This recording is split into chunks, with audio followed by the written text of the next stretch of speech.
Some stories begin with a whisper, others with a bang. This one begins with a 17-year-old girl stepping off a Greyhound bus in the small town of Millbrook, carrying nothing but a worn duffel bag and secrets that could change everything.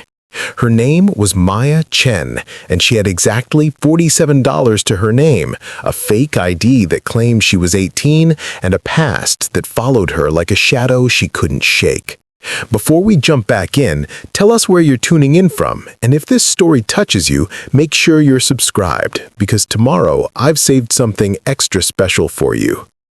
Maya had been moving for 3 months straight, bus station to bus station, cheap motel to cheaper motel, always looking over her shoulder, always ready to run. But something about Millbrook felt different.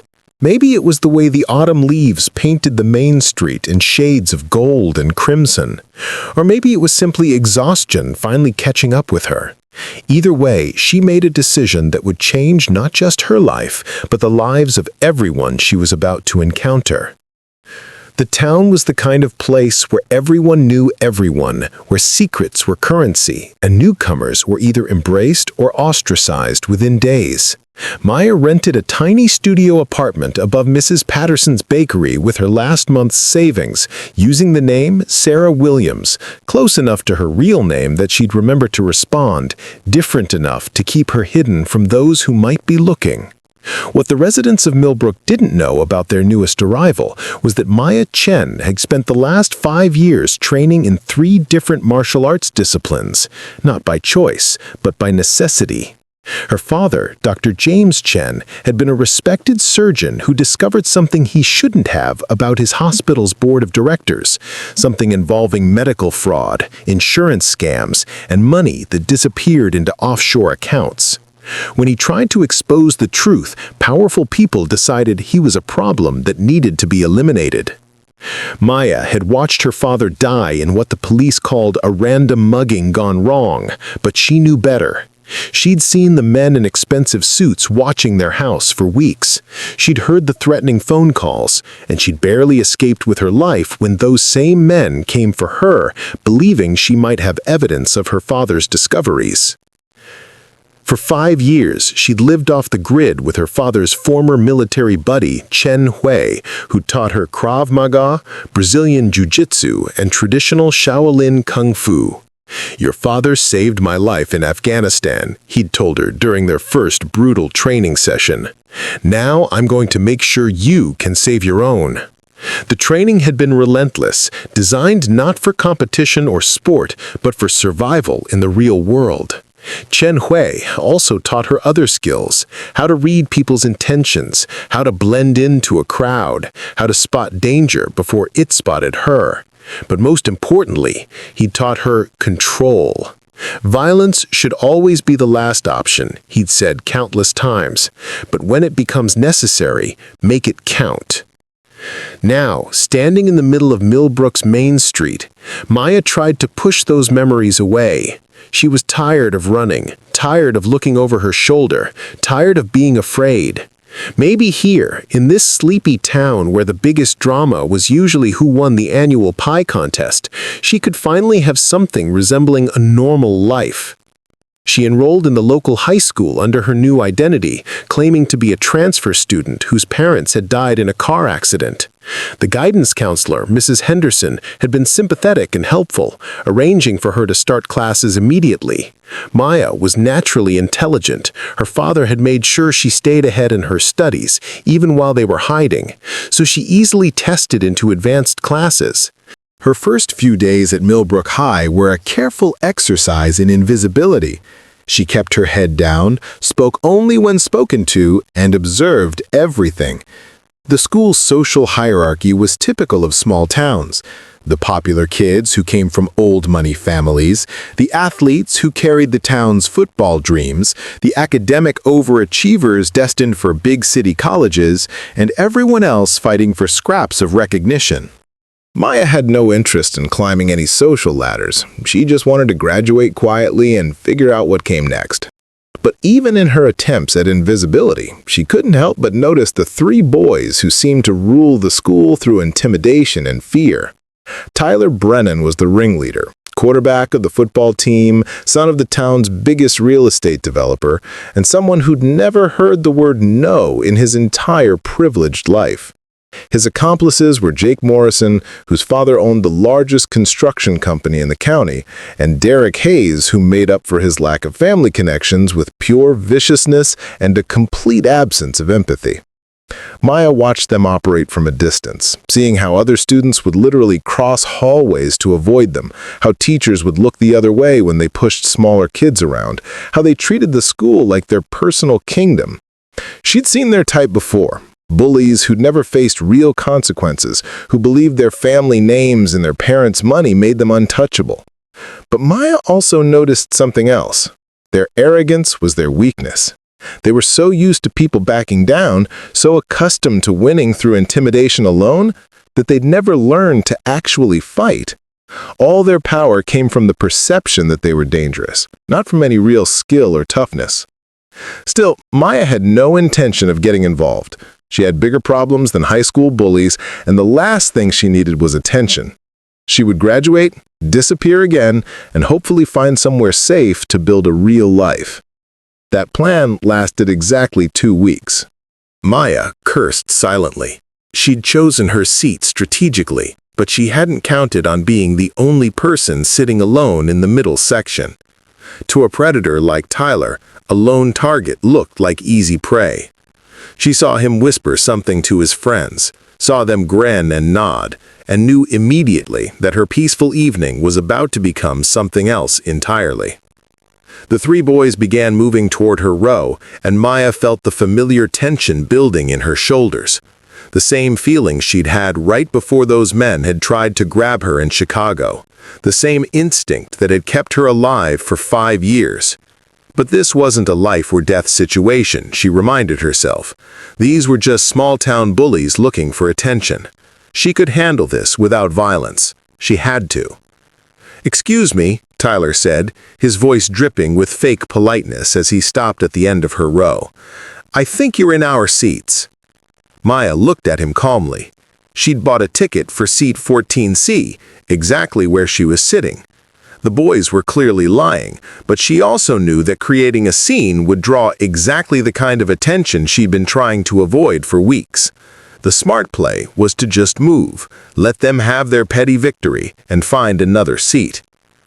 "No problem," she said quietly, starting to gather her jacket and purse. "I can sit somewhere else." But Tyler wasn't done. As Maya stood to leave, he stepped into the row, blocking her path.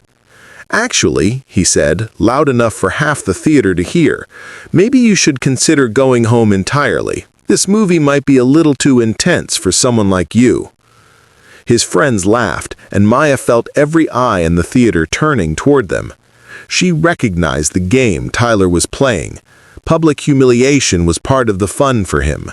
He wanted to establish dominance not just over her, but in front of an audience. He wanted everyone to see that he could make the new girl back down. "I'm sorry if we're bothering you," Maya said, her voice steady and calm. "I just wanted to watch the movie." "Well, maybe you should have thought about that before you decided to sit in our section," Derek chimed in from behind Tyler. He was clearly the follower of the group, desperate to impress his leader by being even more obnoxious. Maya could feel the tension building throughout the theater. Other moviegoers were starting to look uncomfortable, but no one was intervening. She recognized the dynamic. Everyone was afraid of Tyler and his friends, afraid that helping her would just make them the next target. It was the same silence that allowed bullies to thrive everywhere, the same fear that let powerful people get away with terrible things. "Look," Maya said, keeping her voice low and reasonable, "I don't want any trouble. I'll just find another seat and we can all enjoy the movie." For a moment, she thought Tyler might actually let it go. He'd made his point, established his dominance, proven to his friends and the audience that he was in charge.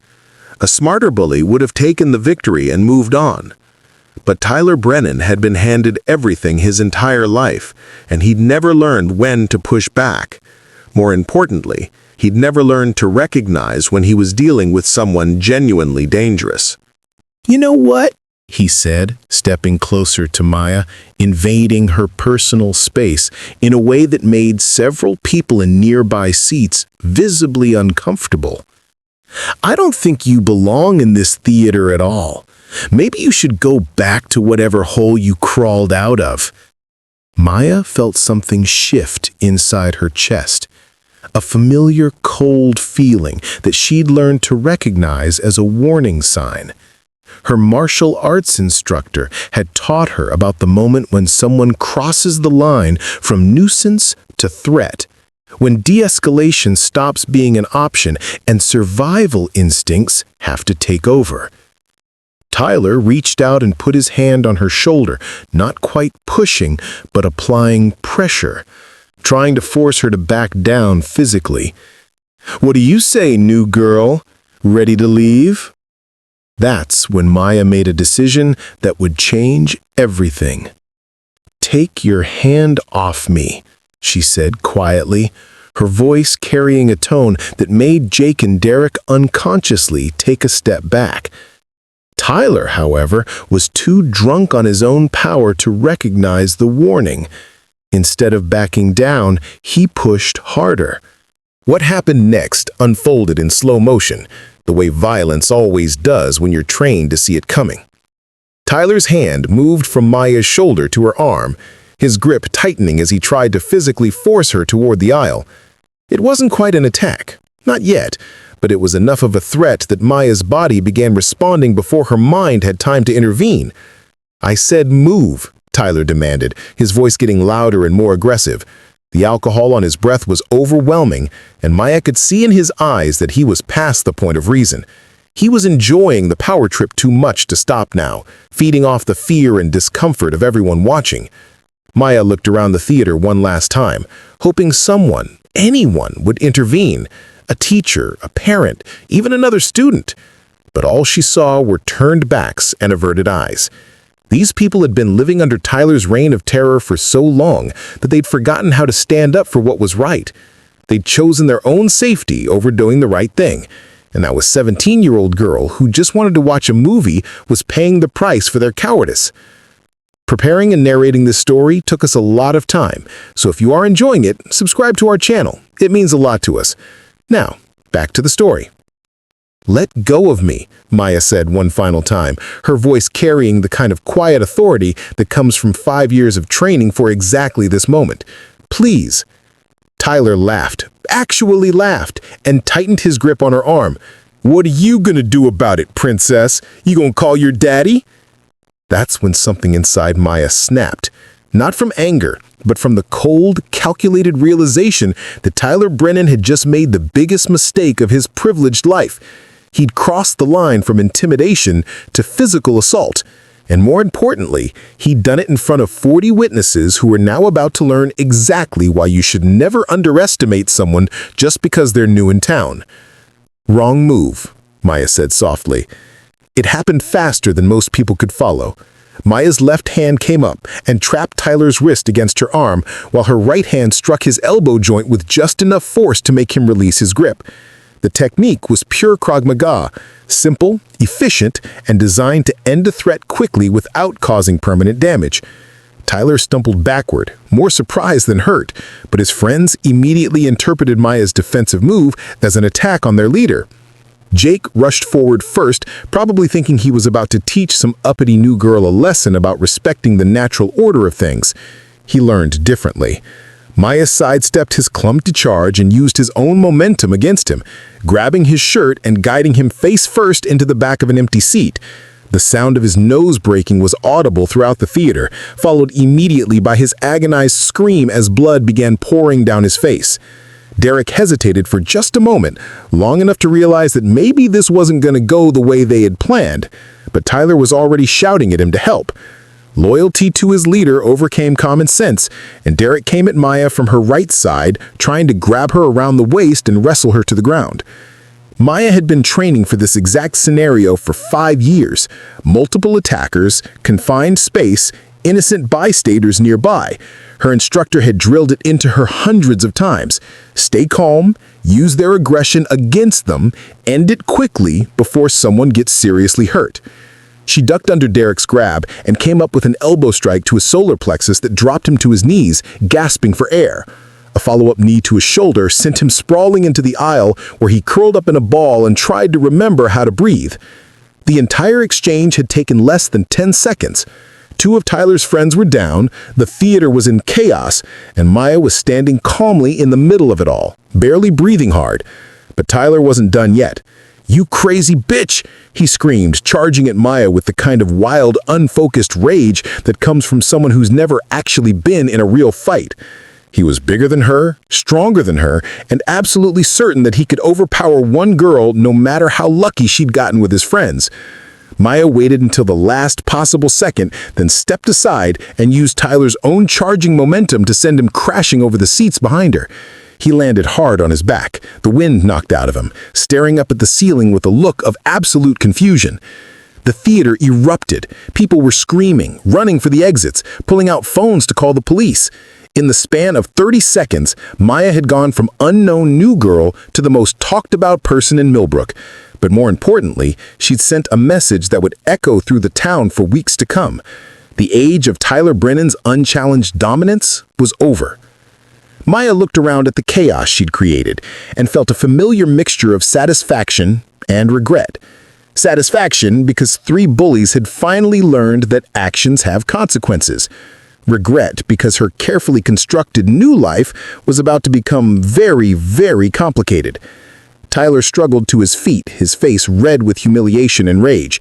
Blood was running from his split lip, and his expensive clothes were torn and dirty. But worse than any physical damage was the look in his eyes. The look of someone whose entire worldview had just been shattered in front of an audience. "This isn't over," he snarled at Maya as his friends struggled to stand. "You have no idea who you're messing with."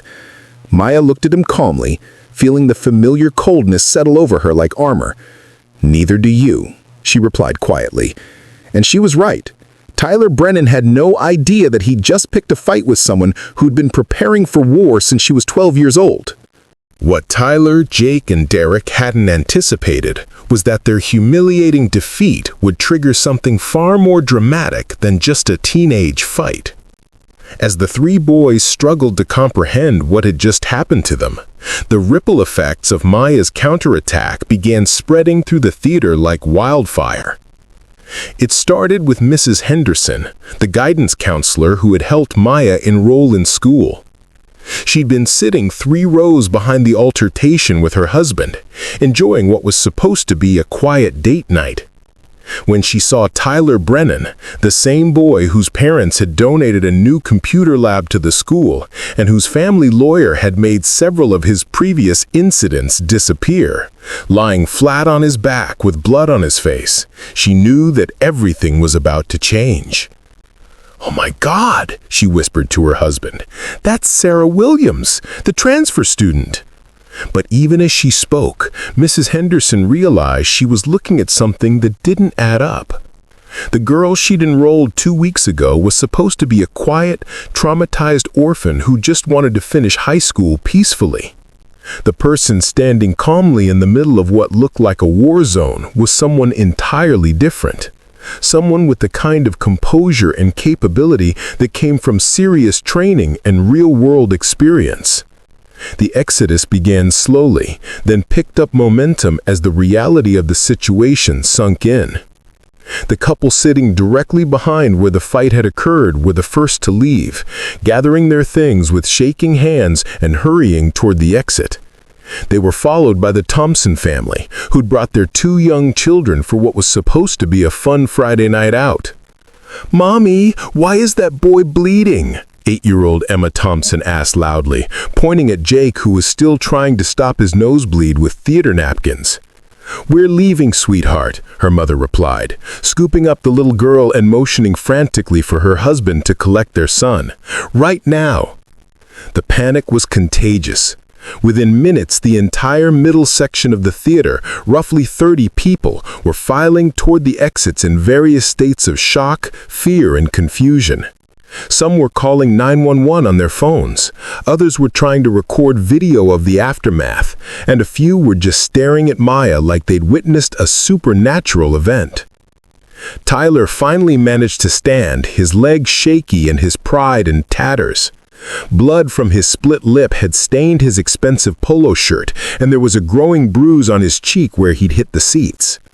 But what hurt worse than any physical injury was the sound of whispers and gasps from people who'd never seen him as anything other than invincible. "You're dead," he spat at Maya, his voice cracking with rage and humiliation. "When my father finds out about this, you're finished. You'll be run out of this town so fast." "Tyler," Maya's voice cut through his threats like a blade. She stepped closer to him, and several remaining moviegoers instinctively moved back.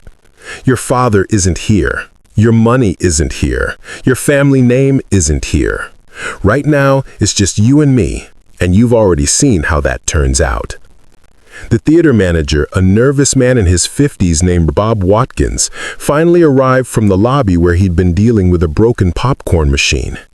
He took one look at the scene: blood on the carpet, overturned seats, 3 teenage boys who'd looked like they'd been hit by a truck, and a petite girl standing calmly in the middle of it all, and he immediately knew this was way above his pay grade. "What the hell happened here?" he demanded, though his voice shook as he spoke. "These 3 gentlemen tried to force me to leave. I declined their invitation." Jake had finally managed to get his nosebleed under control, though his face was already swelling and turning purple. He looked at Maya with a mixture of fear and awe that she recognized from her father's old war stories, the look of someone who just learned the difference between playing at violence and experiencing the real thing.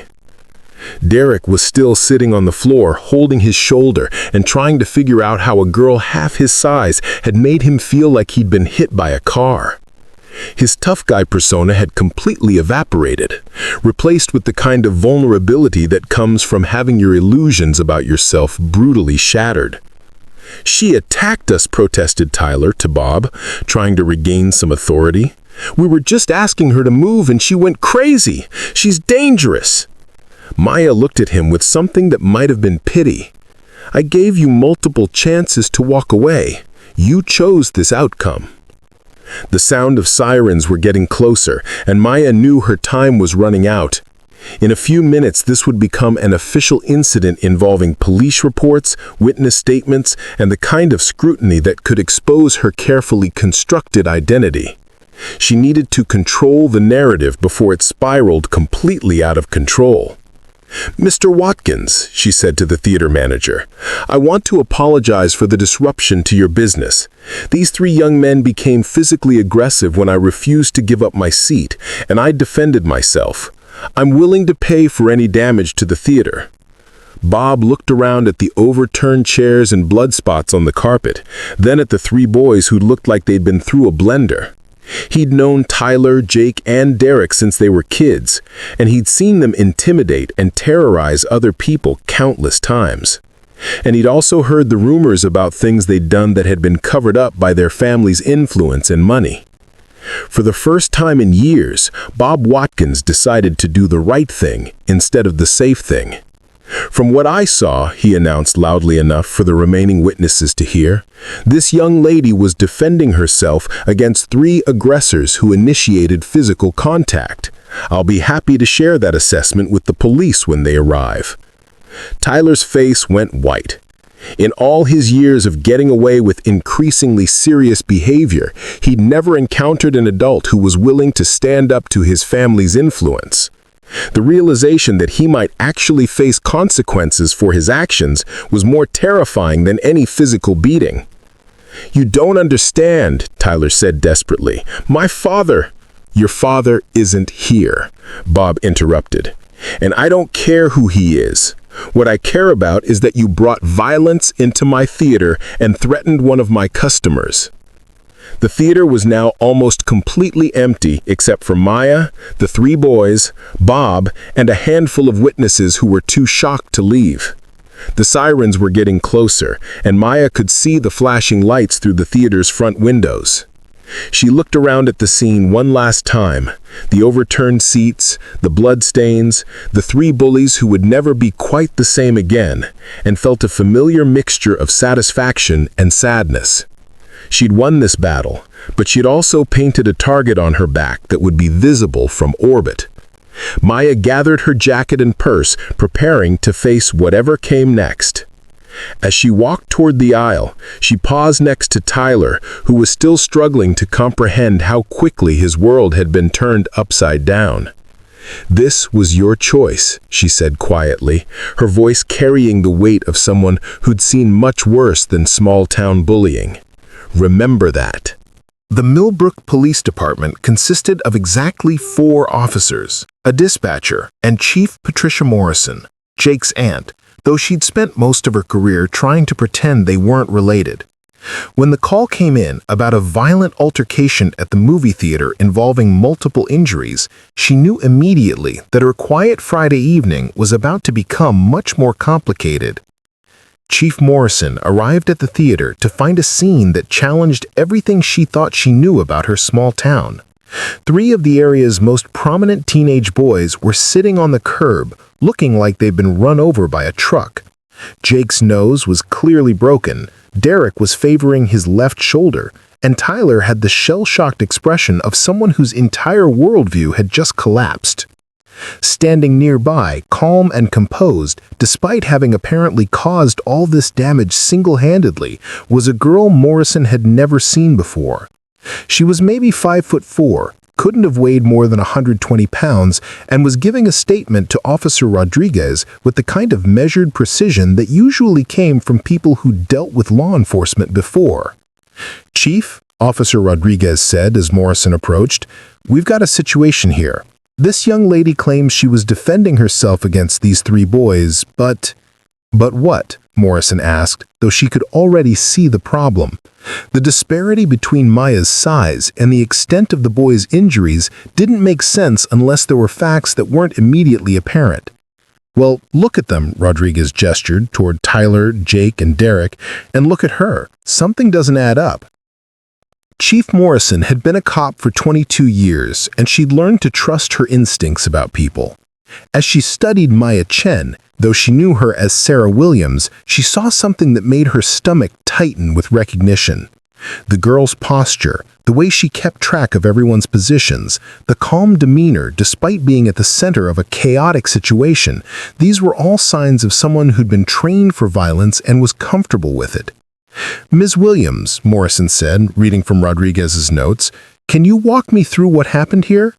Maya nodded, her story consistent and detailed. She described Tyler's initial confrontation, the escalation to physical contact, and her decision to defend herself when the situation became threatening. Her account was corroborated by multiple witnesses, including Bob Watkins, who'd already given a statement strongly supporting Maya's version of events. "The thing is, Chief," Bob interjected, "I've seen these boys intimidate people in my theater before. Usually folks just back down because they're scared of the families. This young lady was the first person I've ever seen stand up to them." Morrison looked back at the 3 boys. Tyler was staring at the ground, his earlier arrogance completely deflated. Jake was holding an ice pack to his face and refusing to make eye contact with anyone. Derek kept flexing his shoulder and wincing as if he still couldn't believe what had happened to him. "Boys," Morrison said, "I need your version of events." Tyler looked up, and for a moment Morrison saw a flash of his old, entitled attitude. "She's lying. We were just asking her to move to a different seat, and she went psycho on us. She's dangerous, Chief. She could have killed someone." Morrison had heard Tyler make similar claims before, usually when he was trying to shift blame for situations he'd created himself. His family's lawyer had managed to make several previous incidents disappear, but this time was different.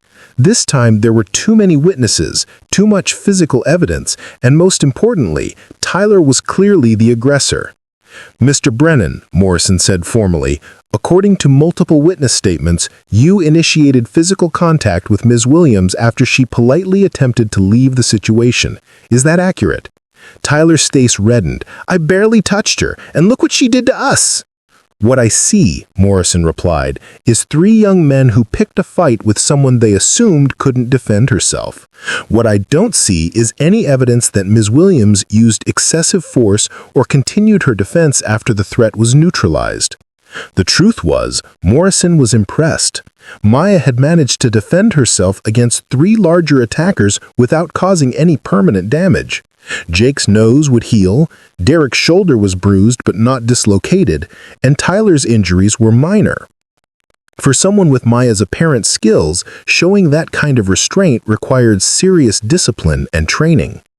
EMTs had arrived and were checking the boys for serious injuries, but it was quickly apparent that no one needed hospitalization. The injuries were painful and embarrassing, but not life-threatening. More significantly, Maya hadn't continued her attack once the threat was neutralized, a key Dweigel distinction that would work in her favor if charges were filed. "Chief Morrison," Maya said quietly, "I want to make it clear that I take no pleasure in what happened here. I tried to de-escalate the situation multiple times. Physical force was my last resort." Morrison studied the girl's face, seeing something that reminded her of soldiers she'd known. People who'd been forced to develop skills they'd rather not have, but who carried them with a sense of responsibility rather than aggression. "Ms. Williams," Morrison said, "where did you learn to fight like that?" Maya's expression didn't change, but Morrison caught a flicker of something in her eyes. Calculation, maybe, or the recognition that this question was a minefield. "My guardian, after my parents died," Maya said carefully. "He was former military. He thought it was important for a young woman to be able to protect herself." It wasn't a lie, Morrison realized, but it wasn't the whole truth either. There were layers to this girl's story that went much deeper than a simple case of self-defense. But right now, with 3 injured teenagers and a dozen witnesses to manage, Morrison decided to focus on the immediate situation. "Here's what's going to happen," Morrison announced to the group. Based on witness statements and physical evidence, Ms. Williams was defending herself against unwanted physical contact. No charges will be filed against her. However, she turned to Tyler, Jake, and Derek, "you 3 are going to come to the station for questioning about assault." Tyler's face went white. "You can't be serious. Do you know who my father is?" "I know exactly who your father is," Morrison replied coldly, "and I know that he's going to be very disappointed when he learns that his son initiated a physical altercation with a teenage girl and lost badly enough to require police intervention." The implications of Morrison's words hung in the air like a challenge. For years, the Brennan, Morrison, and Hayes families had used their influence to protect their children from consequences.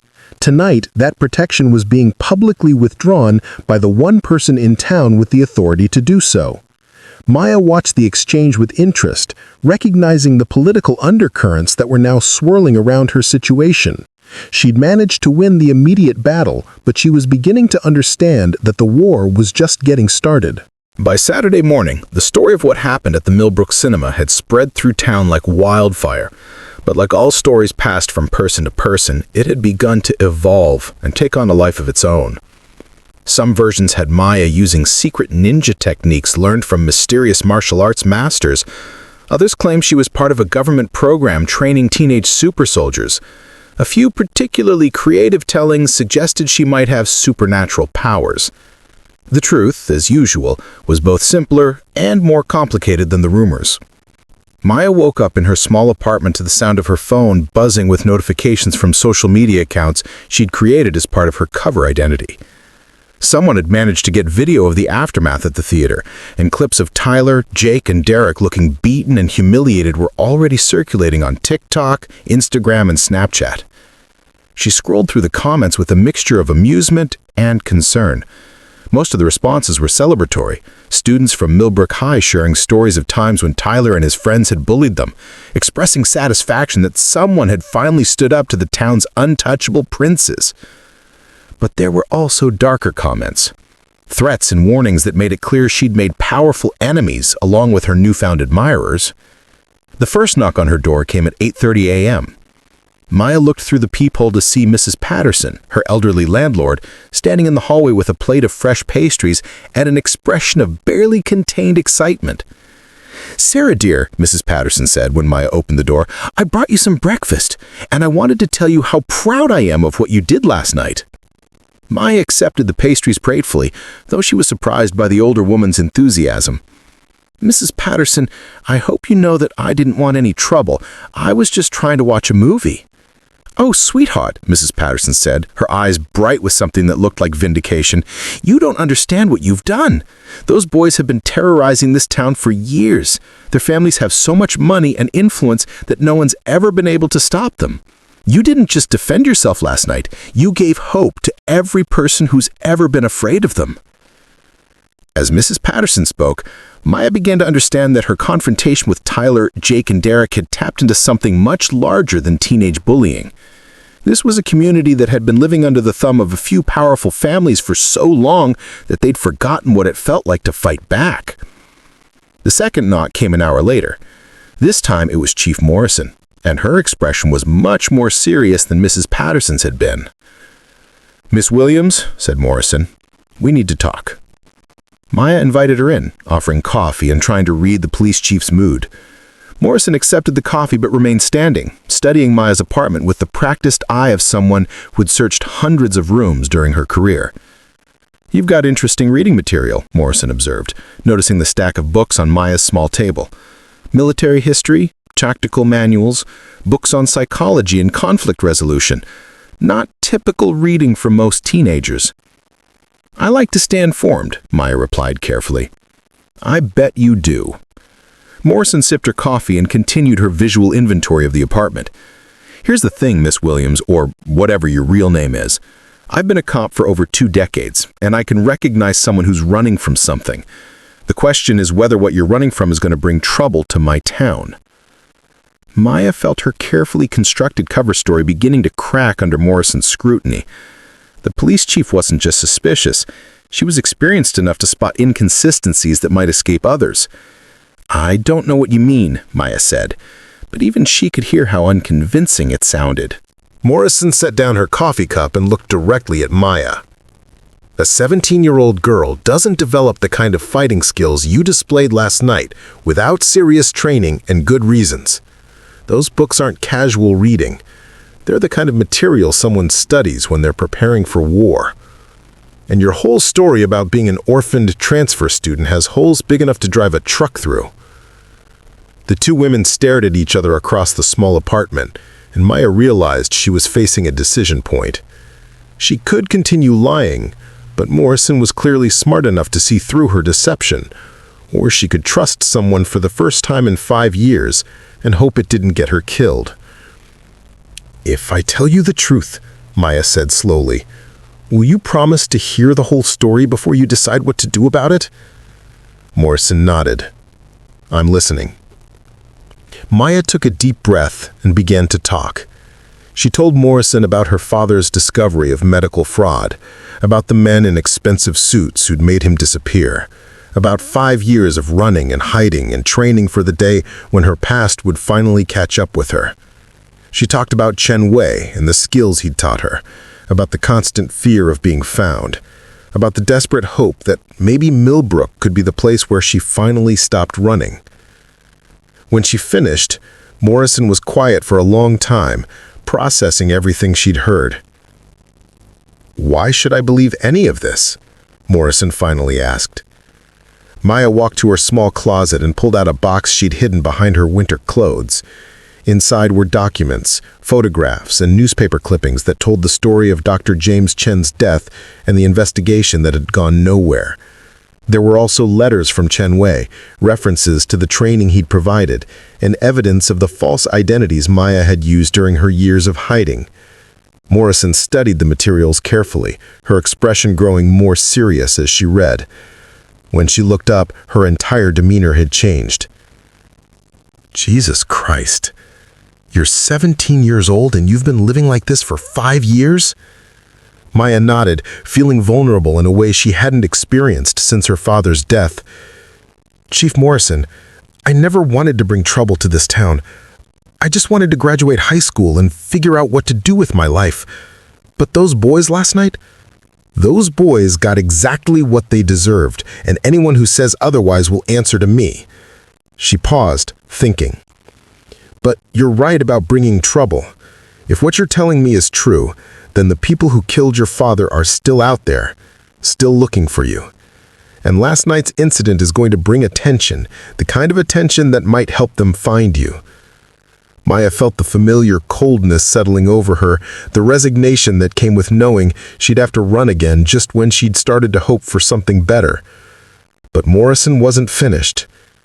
Which is why we're going to have to be very careful about how we handle this situation.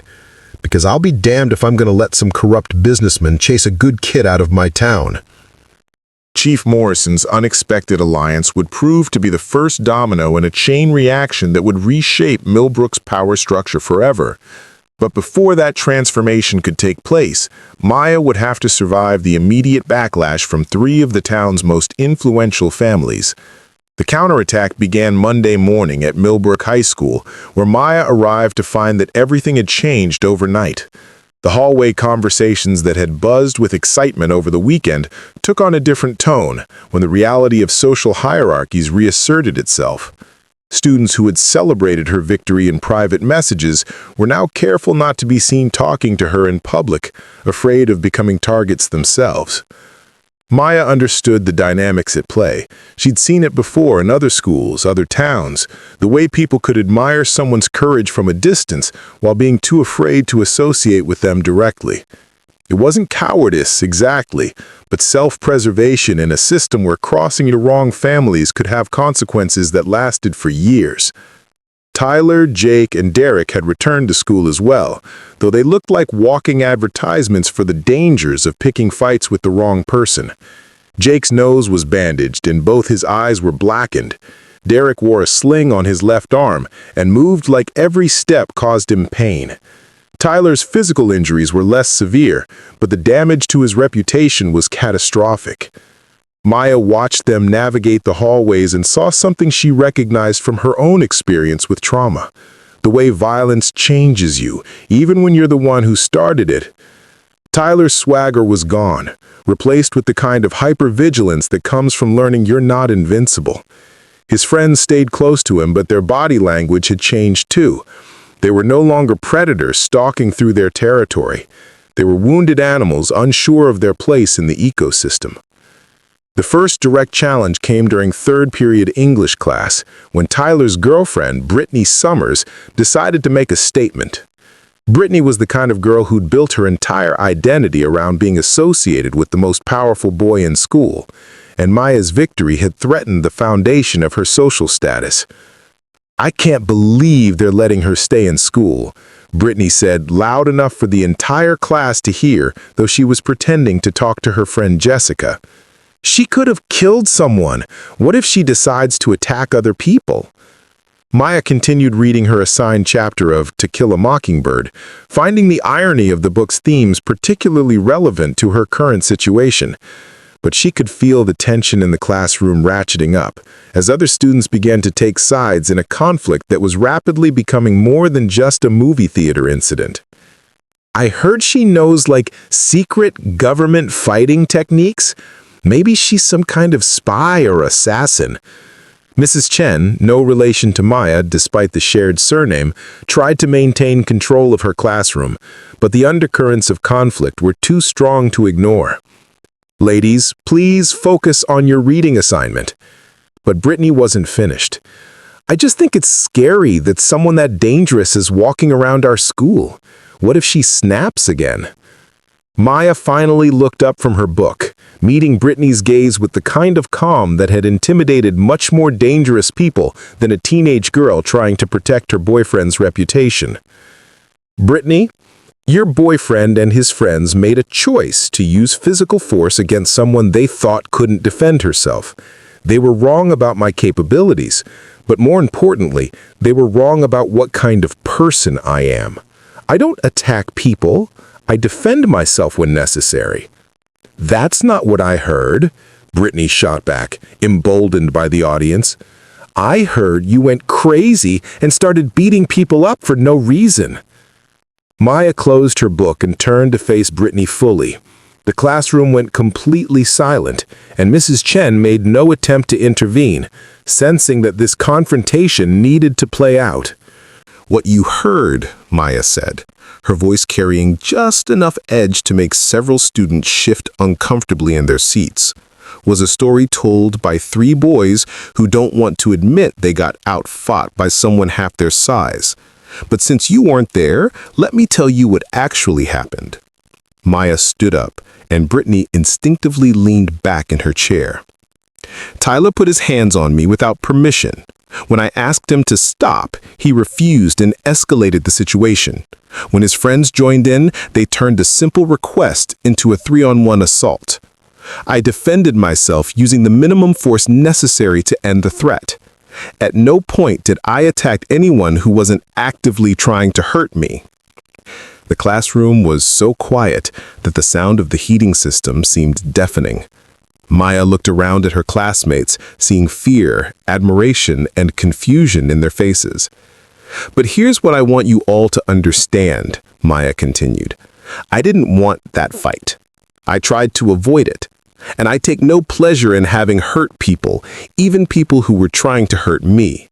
Violence should always be the last resort, but when someone decides to use their size and strength to intimidate or harm others, they forfeit their right to complain about the consequences." She sat back down and reopened her book. "Now, if anyone else wants to share secondhand stories about what happened that night, I suggest you talk to the people who were actually there. Chief Morrison has the police report if you're interested in facts rather than gossip." Brittany's face was red with embarrassment and anger, but she didn't respond.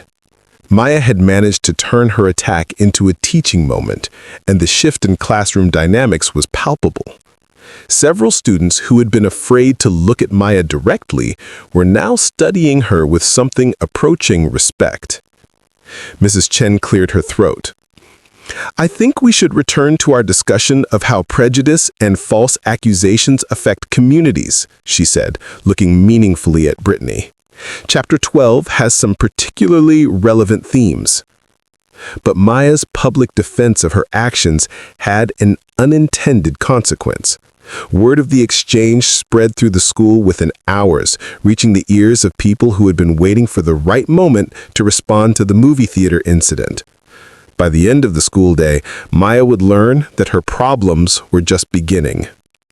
The first sign of escalation came when she found her locker vandalized with the word "psycho" spray-painted in red letters. The second sign was the note that fell out when she opened the door.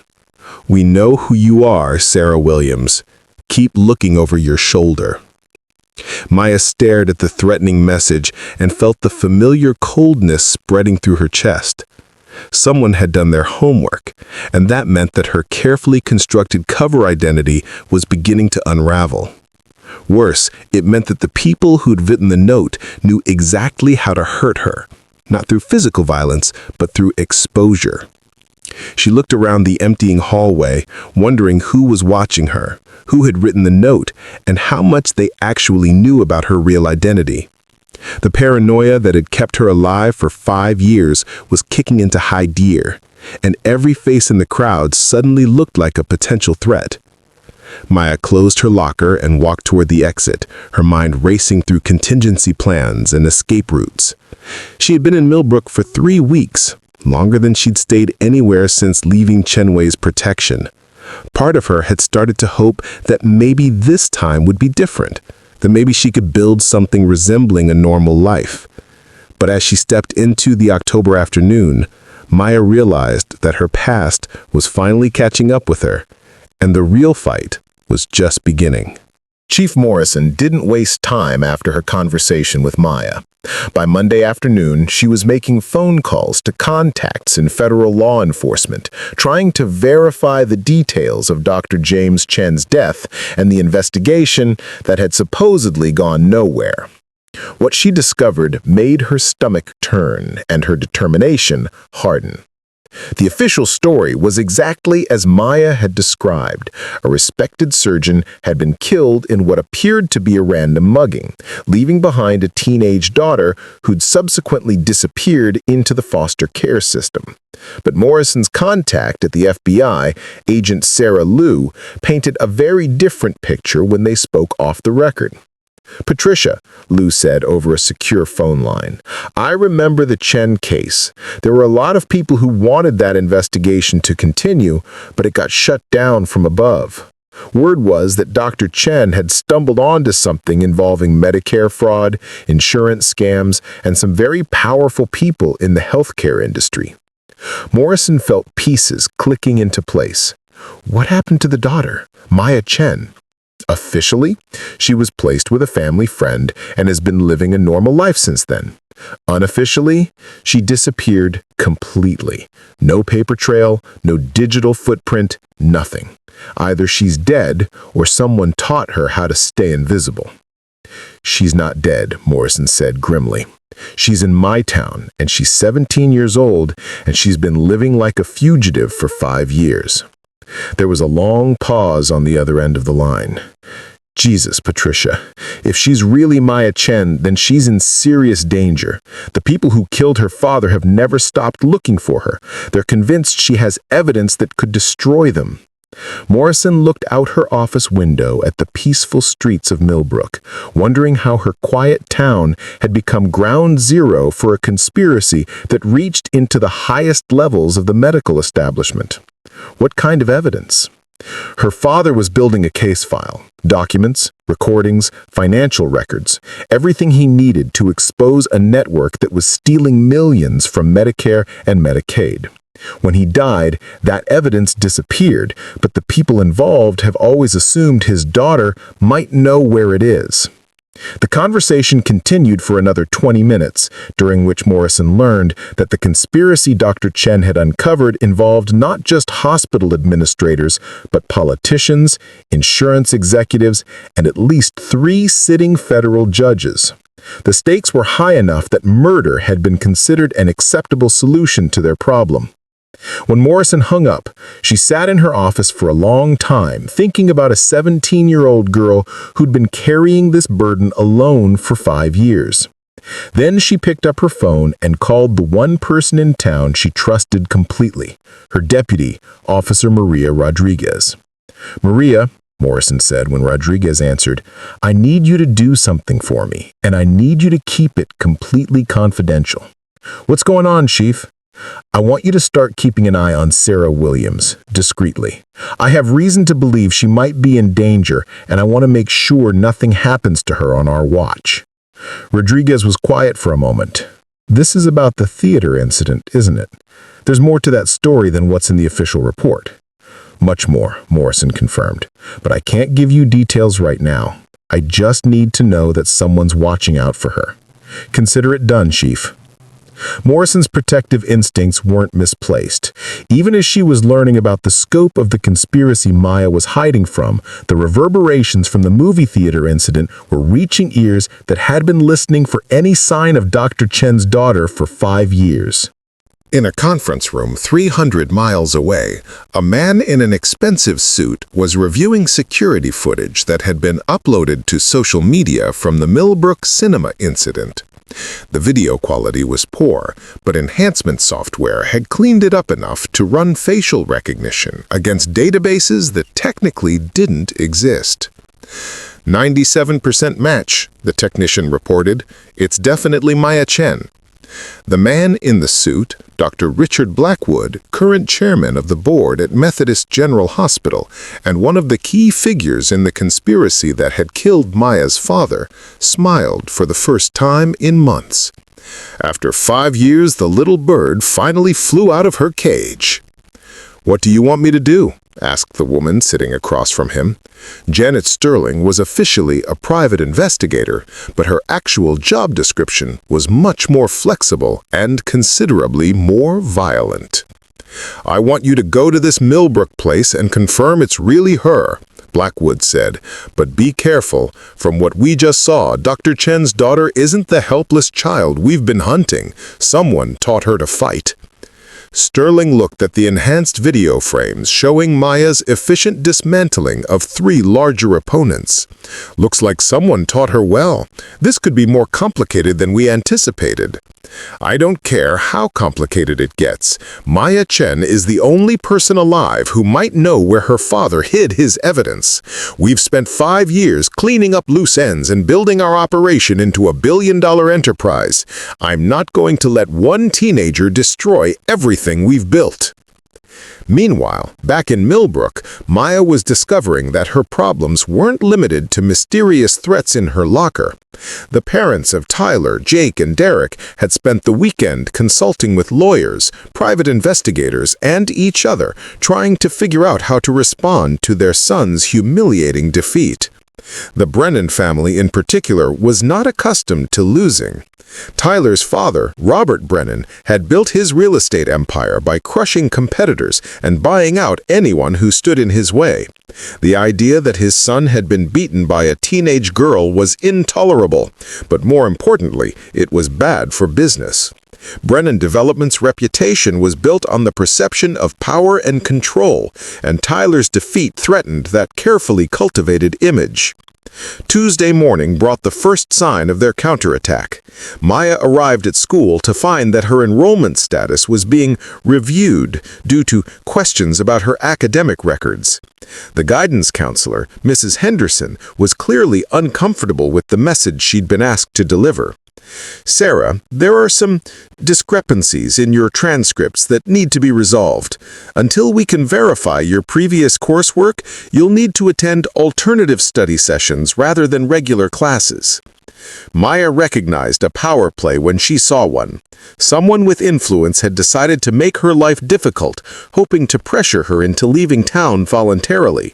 It was a sophisticated approach, no direct confrontation, no obvious retaliation, just bureaucratic pressure applied through channels that were hard to trace or challenge. "I understand," Maya said calmly. "Should I assume this review process will take a long time?" Mrs. Henderson's expression was apologetic but helpless. "I'm afraid I don't have control over the timeline. These things can be complex." Maya nodded and left the guidance office, understanding that her time in Millbrook was running out faster than she'd hoped. The movie theater incident had set off a chain reaction that was rapidly spiraling beyond her ability to control, and soon she'd have to make the same choice she'd been making for 5 years: fight or run. But this time, for the first time since her father's death, she wasn't entirely alone. The breakthrough came from an unexpected source. Chen Wei, the man who'd protected and trained Maya for 5 years, had spent those same years building his own network of contacts and gathering intelligence about the people who'd killed Dr. James Chen. On Tuesday evening, his encrypted message to Maya contained information that would change everything. Maya read the message 3 times before the full implications sank in. Chen Wei had finally identified the entire conspiracy, including names, locations, and most importantly, evidence that Dr. Chen had hidden copies of his investigation in multiple locations, including one that Maya could access.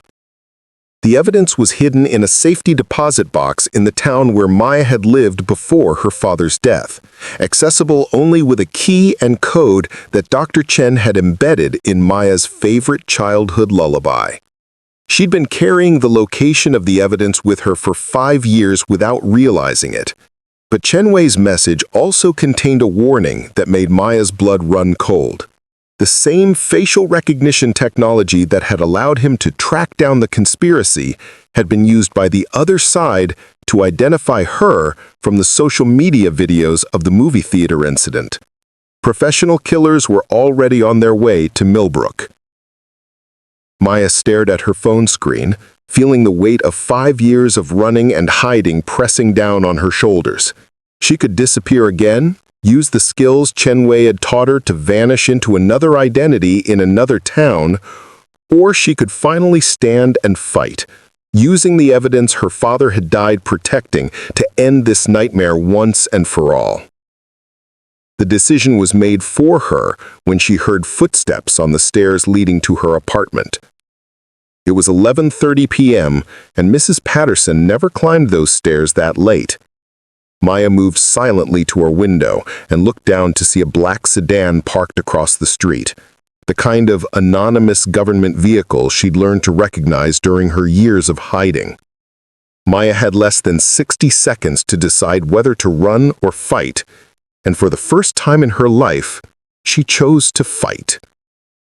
She moved quickly through her apartment, gathering the few possessions that mattered and the emergency cash she'd hidden in her closet. But instead of heading for the fire escape she'd identified on her first day as a potential exit route, Maya picked up her phone and called Chief Morrison. "Chief, this is Maya Chen," she said quietly when Morrison answered. "I need your help, and I need it right now." Morrison was instantly alert. "What's wrong?" "The people who killed my father found me. They're here, in Millbrook, and they're coming for me tonight." There was a pause, then Morrison's voice came back hard and determined. "Where are you?" "My apartment. They're on their way up the stairs." "Get out of there, now. Come to the police station." Maya looked out her window again and saw more vehicles arriving. At least 6 people, probably armed, definitely professional. "I can't. They've got the building surrounded." The footsteps were at her door now, and Maya heard the soft sounds of someone picking her lock. Professional work, quick and quiet. "Chief," Maya whispered into the phone, "I need you to know something. My father hid evidence that can destroy the people who killed him. If something happens to me tonight, the location is encoded in the lullaby Twinkle Twinkle Little Star using a substitution cipher where A equals 1, B equals 2, and so on. Tell Chen Wei, he'll know what to do with it." The lock clicked open. Maya disconnected the call and moved to her predetermined defensive position behind her small kitchen counter. She'd spent 5 years preparing for this moment, training for the day when running would no longer be an option. Tonight, she would find out if all that preparation had been enough. The door opened silently, and Maya watched 3 figures move into her apartment with the kind of coordinated precision that came from extensive training. They were using hand signals, night vision equipment, and suppressed weapons. Serious professionals who'd done this kind of work many times before. Maya waited until they were fully committed to searching the main room before she moved. Her first target was the lead operative, a woman who'd made the mistake of getting too close to Maya's hiding spot. Maya's strike was precise and silent, a nerve pinch that dropped the woman unconscious without a sound. The second operative realized something was wrong when this partner failed to check in, but by then Maya was already moving.